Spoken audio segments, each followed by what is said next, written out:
Des rencontres et des discussions entre professionnels avec une question centrale: comment faciliter l'accès aux soins des personnes en situation de handicap? Un véritable parcours du combattant parfois pour un soin banal. Anne en a fait l'expérience pour son fils Nathan, aujourd'hui âgé de 13 ans. Comme tous les enfants, nous l'avons fait suivre au niveau des dents. Il y a eu un échec de prise en charge parce qu'il n'arrivait pas à le mettre dans le soin, par refus.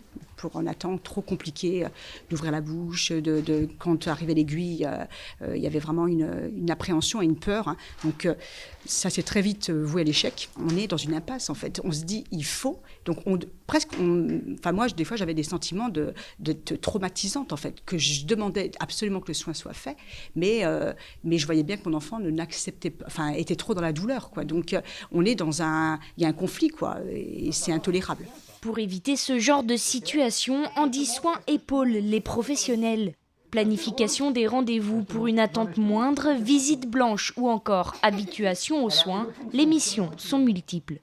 Grâce à ce dispositif de coordination, ce chirurgien dentiste a mis en place une journée dédiée aux soins pour cette patientèle. On a mis en place un accueil ultra rapide, avec pas d'attente dans la salle d'attente, une préparation très importante des aidants ou des accompagnants aux soins, qui me permet d'avoir une prise en charge plus facile.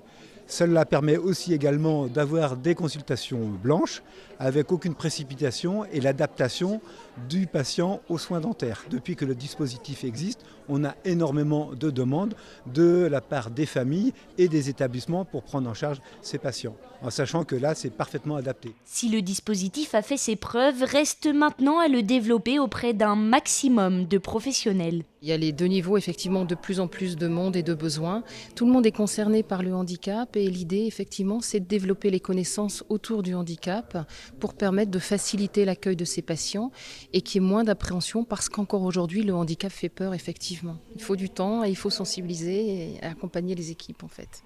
Selon une étude Handifaction en Vendée, 26% des personnes en situation de handicap ne sont pas soignées.